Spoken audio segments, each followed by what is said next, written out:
Hello everyone, very good morning to all of you. आज के video में 15 October 2024 के इंपॉर्टेंट करंट अफेयर कवर करेंगे। करंट अफेयर की पीडीएफ आप मेरे टेलीग्राम ग्रुप से डाउनलोड कर सकते हैं। मेरे टेलीग्राम का ऑफिशियल लिंक वीडियो के डिस्क्रिप्शन में सबसे ऊपर दिया हुआ है। आप ध्यान रखें, डेली की जो आप पीडीएफ डाउनलोड करते हैं टेलीग्राम से, उसमें स्टैटिक जीके का जो कंटेंट रहता है उसे पढ़ना आप मत भूला करिए, क्योंकि ये जो स्टैटिक जीके का कंटेंट है ये उस पर्टिकुलर न्यूज से रिलेटेड आसपास की जितनी भी पॉलिटिक्स है, जितनी की भी ज्योग्राफी या हिस्ट्री है, उन सभी को रिप्रेजेंट करती है स्टैटिक जी। पहले बात कर लेते हैं कल के क्वेश्चन की। कल मैंने आपसे हिस्ट्री का एक क्वेश्चन पूछा था। मेरा सवाल यह था कि ब्रिटिश इंडिया सोसाइटी की स्थापना किसके द्वारा करी गई थी। तो इसके संस्थापक थे विलियम एडम। और पहले ऐसे तीन स्टूडेंट जिन्होंने सही आंसर दिया है। तो एक स्टूडेंट जिनका नाम है द एसआरवी, इन्होंने सही आंसर दिया है। इसके अलावा एक स्टूडेंट की आईडी है जिसका नाम है वन मैन आर्मी, इन्होंने भी सही आंसर दिया है। और तीसरे हैं नाजिद खान, इनका भी आंसर सही है। ये फर्स्ट थ्री स्टूडेंट हैं जिनके आंसर सही है। इनके अलावा भी आप में से बहुत सारे स्टूडेंट हैं जिन्होंने विलियम एडम सही आंसर दिया है। अब ये जो ब्रिटिश इंडिया सोसाइटी है इसकी स्थापना 1839 में करी गई थी। कहां पर करी गई थी? तो ये लंदन में स्थापित करी गई थी। इस पार्टी को एस्टैब्लिश करने का मेन उद्देश्य यह था कि भारत में जिस तरीके की स्थितियां चल रही थी उससे लोगों को अवेयर किया जा सके। ब्रिटिश हुकूमत किस तरीके से भारत में राज कर रही है, भारतीय लोगों के साथ क्या क्या चीजें हो रही हैं, वो सारी चीजें अवेयर कराने के लिए लोगों को ये पार्टी एस्टैब्लिश करी गई थी। बाद में कुछ टाइम के बाद 1851 में कलकत्ता में एक और पार्टी की स्थापना करी गई जिसका नाम था ब्रिटिश इंडिया एसोसिएशन। और ये जो ब्रिटिश इंडिया सोसाइटी थी इसका मर्जर ब्रिटिश इंडिया एसोसिएशन में हो गया था। अब शुरू करेंगे आज के करंट अफेयर। अभी हाल ही में एक रिपोर्ट जारी करी गई है यूनिसेफ की, और यह रिपोर्ट बताती है कि यूनिसेफ को पोषण सहायता और स्वास्थ्य सहायता प्रदान करने में भारत ने कौन सी रैंक हासिल करी है। तो देखिए, दुनिया भर के जो संस्थान हैं वो यूनिसेफ को मदद पहुंचाते रहते हैं, क्योंकि यूनिसेफ का काम ही है दुनिया भर में बच्चों की देखभाल करना या उनके लिए नए नए इनिशिएटिव लॉन्च करना। इसीलिए इसको बोलते हैं यूनाइटेड नेशंस चिल्ड्रन फंड। ये एक ऐसा संस्थान है जो कि पूरे दुनिया में ऐसे देश जो कि गरीब हैं या फिर अपने यहाँ पर बच्चों का देखभाल नहीं कर पा रहे हैं, तो उनकी हेल्थ एंड एजुकेशन केयर के लिए यूनिसेफ हमेशा आगे रहता है। तो इसमें भारत ने तीसरी रैंक हासिल करी है। मतलब आप ये बोल सकते हो पूरे दुनिया में भारत तीसरे नंबर पे वो कंट्री है जिसने सबसे ज्यादा वैल्यू की सहायता यूनिसेफ को प्रोवाइड करी है। और ये वैल्यू कितनी है? तो ये है $6 बिलियन। कितनी है? $6 बिलियन। और अगर आप सीडीएस वगैरह एग्जाम के लिए जा रहे हैं तो आप इन आंकड़ों को भी थोड़ा सा ध्यान रखें, या आप बैंक के एग्जाम के लिए जा रहे हैं तो भी आप आंकड़ों पर ज्यादा ध्यान दें। और अगर आप एसएससी एग्जाम के लिए जाते हैं या स्टेट पीसीएस हो गया या फिर पुलिस या फिर कोई भी वनडे एग्जामिनेशन जैसे कि रेलवे वगैरह हो गए, तो आप फैक्ट्स पर ही रह सकते हैं। बाकी यूनिसेफ की स्थापना 1946 में करी गई थी। इसका हेडक्वार्टर है न्यूयॉर्क। और यूनिसेफ के डायरेक्टर हैं इस टाइम पे कैथरीन एम रसेल। क्या नाम है? Catherine M Russell. ध्यान रहे, ये जो सहायता दी जाती है यह सहायता कई तरीके से दी जाती है। जैसे कि कभी कुछ कंट्रीज डायरेक्टली फाइनेंशियल असिस्टेंस दे देते हैं, मतलब डायरेक्टली पैसे दे देते हैं। या फिर कई बार ऐसा होता है कि वैक्सीन्स प्रोवाइड कर देते हैं, मेडिसिन हो गए या फिर मेडिकल इक्विपमेंट्स हो गए या फिर न्यूट्रिशंस हो गए। ये सारी चीजें आप कैसे भी यूनिसेफ को देते हैं वो सारा आपका इसमें कंसिडर किया जाता है। हाल ही में इंडियन आर्मी के द्वारा पहली बार ये कौन सा टैंक है जिसको ओवरहॉल करके लॉन्च किया गया है? ओवरहॉलिंग का मतलब उसका प्रॉपर मेंटेनेंस खुद ही इंडियन आर्मी ने किया है। तो ये टैंक है T90 भीष्म टैंक। और ये भारत के सबसे पावरफुल टैंकों में से एक है। पहली बार ये जो भीष्म था इसको 2003 में लॉन्च किया गया था। भीष्म टैंक की खास बात यह है कि इसका जो टोटल वजन है ये 47 टन है एक बार में। और इसके अलावा जो इसकी विड्थ है ये 2.8 मीटर है, करीब आप 3 मीटर बोल सकते हो। और इसकी जो लंबाई है ये 9 मीटर लंबाई है। इसकी जो टॉप स्पीड है ये है 60 किलोमीटर पर आवर, मतलब 60 किलोमीटर पर आवर की स्पीड से ये मैक्सिमम दौड़ सकता है। और साथ में जो इसकी पोटेंशियल मोटर है वो इसको कैपेबल बनाती है कि ये किसी भी तरीके के फॉरेस्ट में ऑपरेशन परफॉर्म कर सकता है, या फिर माउंटेन रेंजेस में बहुत ही आसानी से चढ़ के वहां पर दुश्मन के ठिकानों को डिस्ट्रॉय कर सकता है। इसमें जो गन का यूज किया जा रहा है ये 125 mm की गन है। ओके। इंडियन आर्मी का हेडक्वार्टर है नई दिल्ली और इंडियन आर्मी के चीफ इस टाइम पे हैं जनरल उपेंद्र द्विवेदी। इनका नाम आप जरूर ध्यान रखें क्योंकि कुछ ही महीनों पहले इनका अपॉइंटमेंट हुआ है और इन्होंने जनरल मनोज पांडे को सक्सीड किया है। मनोज पांडे इससे पहले जो आर्मी के चीफ थे वो पहले इंजीनियर चीफ थे इंडियन आर्मी के।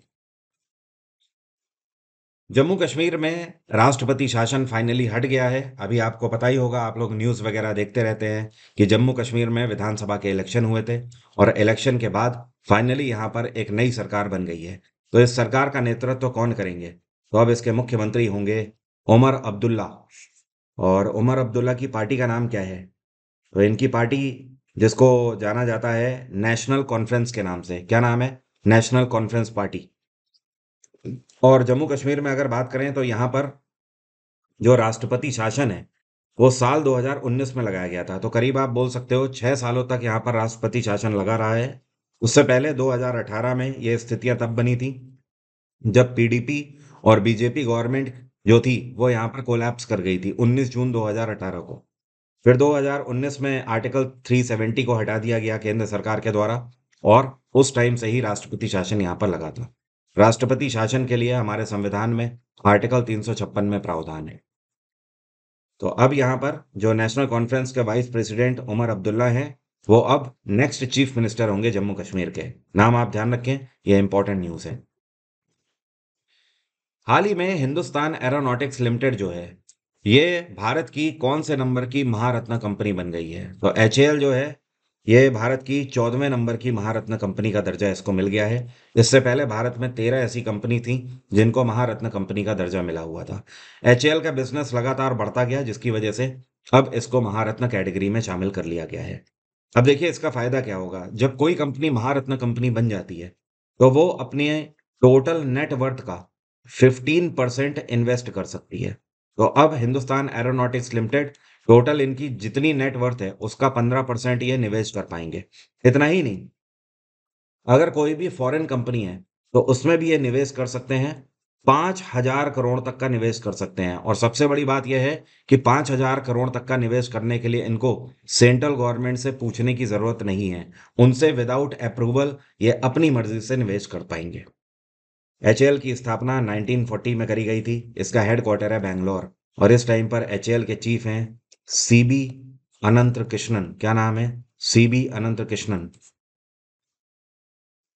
हाल ही में 2024 का एशियन टेबल टेनिस चैंपियनशिप आयोजित करी गई है जिसमें भारत ने कितने मेडल जीते हैं?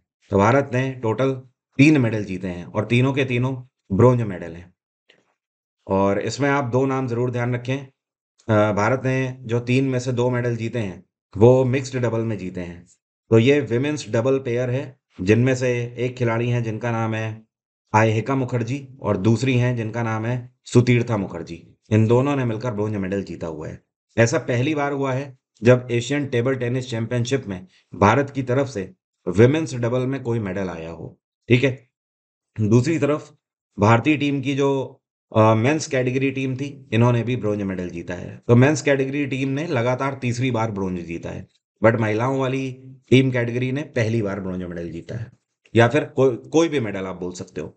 एक और बात ध्यान रखें, इस बार की एशियन टेबल टेनिस चैंपियनशिप कहाँ पर आयोजित करी गई है? तो ये आयोजित करी गई है कजाकिस्तान में और इसकी कैपिटल है अस्ताना। क्या है? अस्ताना। यहीं पर यह ऑर्गेनाइज करी गई। और अगर पूरे मेडल टैली में बात करें तो भारत का स्थान कौन सा रहा है? भारत का स्थान 8वां रहा है।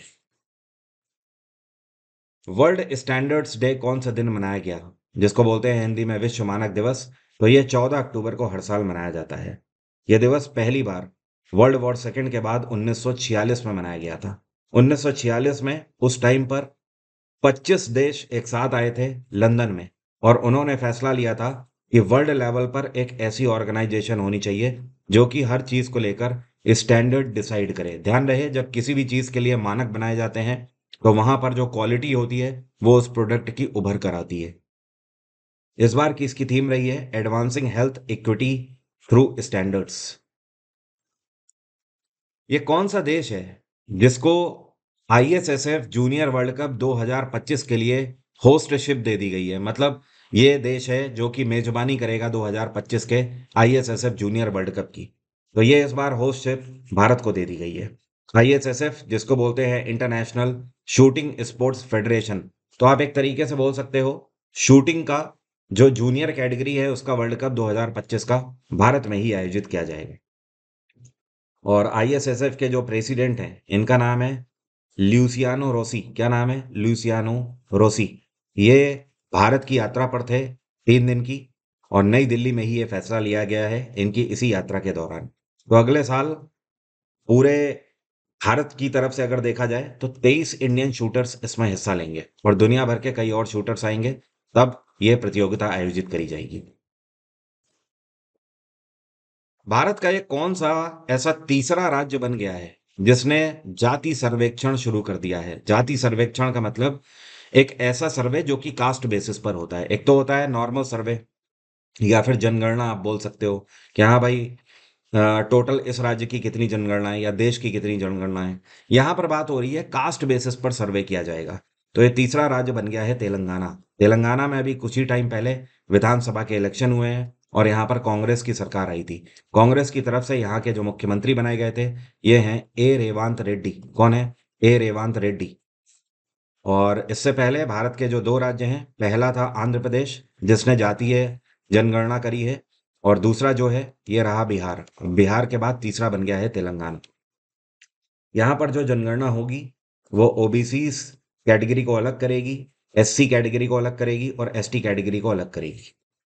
सरकार का मेन उद्देश्य यहाँ पर यह है, इनका कहना, कि इन तरीके से जो जातीय जनगणना होगी वो सरकार को उन आंकड़ों तक पहुंचने में मदद करेगी कि किस पर्टिकुलर कास्ट सिस्टम पर या फिर आप किस जाति के लिए उसके अंदर कितने लोग लाए करते हैं और किस तरीके की योजनाएं लागू करी जा सकती हैं।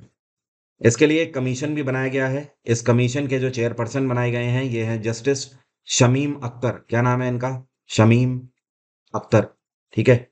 और ये हाई कोर्ट के फॉर्मर जज रह चुके हैं। तेलंगाना में इस टाइम पे गवर्नर कौन है? तो इनका नाम है जिष्णु देव वर्मा। ये भी अभी कुछ ही टाइम पहले अपॉइंट करे गए हैं, तो इनका नाम भी मत भूलिए। भारत का पहला डेमोन्स्ट्रेशन फैसिलिटी बायोपॉलिमर्स के लिए कहां पर लॉन्च किया गया है? तो इसको लॉन्च किया गया है पुणे में।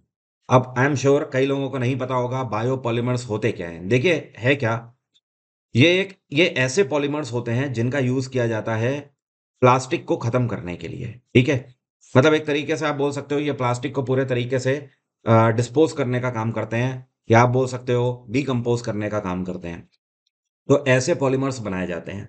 और ये किससे बनते हैं? ये बनाए जाते हैं पॉलीलैक्टिक एसिड से। तो पॉलीलैक्टिक एसिड का उत्पादन किया जाता है और तब जाकर इस तरीके के बायोपॉलीमर्स बनाए जाते हैं। तो अल्टीमेटली ये पर्यावरण को बेहतर करने के लिए है, और इसी के लिए पहली बार भारत में डेमोन्स्ट्रेशन किया गया है कि हाँ भाई इसको करके देखा गया है कि ये पॉसिबल है कि नहीं है भारत में। तो ये पूरे तरीके से सफल रहा है और पुणे में ही इसको लॉन्च किया गया डेमोन्स्ट्रेशन ऐसा। इस टाइम पर 2023 तक अगर बात करें तो भारत सरकार की जो वैल्यू है बायो इकोनॉमी में वो 150 बिलियन डॉलर की है, और भारत सरकार 2030 तक इसको बढ़ाकर 300 बिलियन डॉलर करना चाहती है। मतलब आप ये बोल सकते हो भारत सरकार बायो इकोनॉमी में लगातार पैसा डालने की ओर अग्रसर है और 2030 तक इसे 300 बिलियन डॉलर का कर देगी। चाइना में स्थित जो माउंट शीश पंगमा है उसकी चढ़ाई करने वाले पहले भारतीय कौन बन गए हैं? तो जो आपको पिक्चर में दिख रहे हैं इनका नाम है अर्जुन वाजपेयी। ये पहले ऐसे भारतीय बन गए हैं जिन्होंने शीश पंगमा की चढ़ाई करी है। शीश पंगमा की जो हाइट है ये 8,027 मीटर ऊंची चोटी है। इतना ही नहीं, अर्जुन वाजपेयी अभी तक अपने पूरे करियर में या आप बोल सकते हो अपने जीवन में 8 ऐसी चढ़ाइयाँ कर चुके हैं, या फिर 8 ऐसे माउंटेन पीक्स पर चढ़ चुके हैं जिनकी हाइट 8,000 मीटर से ऊपर है। इतना ही नहीं, इनके पास रिकॉर्ड भी है, गिनीज वर्ल्ड रिकॉर्ड में इन्होंने नाम दर्ज कराया हुआ है कि ये सबसे कम उम्र के दुनिया के ऐसे व्यक्ति हैं जिन्होंने माउंट एवरेस्ट की चढ़ाई करी थी साल 2010 में। इन्होंने माउंट लोत्से की भी चढ़ाई करी है सबसे कम उम्र में पूरे दुनिया में 2011 में। 8 इस तरीके की ऊंची चोटियों की चढ़ाई कर चुके हैं, उसमें माउंट एवरेस्ट है, माउंट मंसालू, कंचनजंगा, शीश पंगमा, अन्नपूर्णा रेंज और मकालू रेंज हो गई और चोयू, ये सारी रेंज हैं। हाल ही में 2024 का ग्लोबल हंगर इंडेक्स जारी किया गया है, जिसमें भारत ने कौन सी रैंक सिक्योर करी है? तो इस बार इसमें भारत ने 105वीं रैंक सिक्योर करी है। और भारत को सीरियस लेवल भी इसमें दिया गया है। मतलब कहने का सीरियस लेवल कहने का मतलब यह है कि सिचुएशन ठीक नहीं है। देखिए, ये जो ग्लोबल हंगर इंडेक्स रिपोर्ट बनाई जाती है, ये इस आधार पर बनाई जाती है कि ये कौन से देश हैं जहां पर बच्चों को प्रॉपर न्यूट्रिशन नहीं मिल रहे हैं, जिसकी वजह से बच्चों की जो मृत्यु दर है वो लगातार बढ़ रही है। इतना ही नहीं, बहुत सारे ऐसे बच्चे होते हैं जो कि कुपोषित ही पैदा होते हैं। बहुत सारे ऐसे बच्चे हैं जिनको प्रॉपर वैक्सीनेशन ना मिलने की वजह से वो कुपोषित हो जाते हैं। और बहुत सारा ऐसा तबका है जिसके पास 2 टाइम का खाने का अरेंजमेंट भी नहीं है। तो इन सारी चीज़ों को मानक बनाकर ये इंडेक्स तैयार किया जाता है। इसमें अगर बात करें तो टॉप पर कौन से देश रहे, तो नंबर 1 पे बेलारूस रहा है। बेलारूस की कैपिटल मिन्स्क है, ठीक है? नंबर 1 का मतलब ये है कि कंडीशन सबसे बेहतर है। नंबर 2 पर जो देश रहा है वो रहा है बोस्निया। और तीसरे नंबर पे जो देश है ये है चिली। चिली की कैपिटल सेंटियागो है, ठीक है? अब अगर बात करें सबसे वर्स्ट कंडीशन किसकी रही है, तो 123वीं रैंक सिक्योर करी है कॉन्गो ने। इसकी कंडीशन सबसे खराब रही है। 124 नंबर पे रहा है मेडागास्कर। इनकी कंडीशन भी सबसे बुरी ही है। और 125 नंबर पे रहा है चाड। इसके अलावा यमन और सोमालिया भी इसी कैटेगरी में है, सबसे लास्ट में। भारत के आसपास के अगर देशों की बात करें तो नेपाल की कंडीशन हमसे बेहतर है। 68th रैंक सिक्योर करी है। बांग्लादेश की कंडीशन भी हमसे बेहतर है, 84th रैंक सिक्योर करी है। और म्यांमार की कंडीशन भी हमसे बेहतर है, 74th रैंक सिक्योर करी है। बस पाकिस्तान की रैंक है जो कि हमसे थोड़ी सी खराब है, 109वीं रैंक इन्होंने सिक्योर करी है। पूरी जो रैंक लिस्ट है वो मैंने आपको पीडीएफ में दे दी है, इसलिए पीडीएफ से आप एक बार जरूर क्लियर कर लीजिएगा। हाल ही में जामनगर राज सिंहासन के उत्तराधिकारी के रूप में किसको घोषित किया गया है? तो जो आपको पिक्चर में दिख रहे हैं, आई एम वेरी श्योर आप इन्हें जानते होंगे। ये हैं अजय जडेजा। एक टाइम पे भारत के स्टार क्रिकेटर हुआ करते थे। और अजय जडेजा जिस वंश से आते हैं, तो दरअसल ये जो वंश है इनका बता दूं आपको, ये वंश है, वो क्रिकेटर हुआ करते थे रणजीत सिंह जडेजा, ठीक है? और उन्होंने 1907 से लेकर 1933 तक नवानगर पर राज किया है, वहां के राजा हुआ करते थे। तो ये जो हैं ये अजय जडेजा के पूर्वज हैं, जिनका नाम था रणजीत सिंह जडेजा। और उस टाइम पर ये क्रिकेट भी खेला करते थे ब्रिटिश एम्पायर के टाइम पीरियड पे। तो इस टाइम पर अजय जडेजा के जो चाचा हैं, और इनका नाम है शत्रुशल्य सिंह जडेजा। इन्होंने दशहरा के दिन अजय जडेजा को जामनगर की गद्दी सौंप दी है कि अब आगे बागडोर अजय जडेजा इसकी संभालेंगे। तो एक तरीके से आप बोल सकते हो अजय जडेजा एक रॉयल फैमिली से आते हैं शुरू से ही। और अजय जडेजा ने अपना करियर जो है ये स्टार्ट किया था सन 1992 से, और साल 2000 तक इनका करियर रहा था। इस बीच में इन्होंने 196 वनडे इंटरनेशनल खेले हुए हैं और 15 टेस्ट मैचेस खेले हुए हैं। अब मेरा आज का सवाल आपसे बहुत ही सिंपल है, विटामिन एंड डिसीज से। आप में से कितने लोग बता सकते हैं ये कौन सा विटामिन है जिसको बायोटिन के नाम से भी जाना जाता है, या फिर केमिकल नेम इसका बायोटिन है? कमेंट बॉक्स में जल्दी से लिखकर बताइए। एग्जाम इंजन एप्लीकेशन में आप मेरा आरआरबी एनटीपीसी का स्पेशल बैच अवेल कर सकते हैं। इस बैच में maths, GS, general science, reasoning ये सब कुछ कवर्ड है। ये सारा कुछ सीबीटी 1 और सीबीटी 2 जो आपका आरआरबी का होना है, इसके सिलेबस को कवर करता है। इसके अलावा पॉलिटी बैच स्टार्ट हो चुका है, आप इसे भी अवेल कर सकते हैं। अगर आप मेरा फाउंडेशन बैच अवेल करना चाहते हैं जिसमें मैंने ये सब कुछ कवर किया हुआ है, complete history, polity, geography, science, economics, computer, पिछले 5 सालों के पीवाईक्यूज और वन लाइनर, तो ये आप किसी भी भारत के एग्जाम के लिए मेरा बैच अवेल कर सकते हैं। ये बैच आपके लिए वन स्टॉप सॉल्यूशन है। आई एम वेरी श्योर आपको जीएस में एक इस तरीके का पैकेज के रूप में बैच नहीं मिलने वाला है जल्दी। तो आप इसे अवेल करके कहीं पर भी बहुत ही अच्छे से जीएस के मार्क्स अपने सिक्योर कर सकते हैं, क्योंकि आप सभी को पता है जीएस एक टर्निंग पॉइंट की तरह हमेशा होता है हर एक एग्जाम में। जीएस ही ये मैटर करता है कि मेरिट आपकी कैसी बनेगी। आज की बात यहीं तक रहेगी। Thank you so much, have a nice day, take care, bye bye, आपका दिन मंगलमय हो।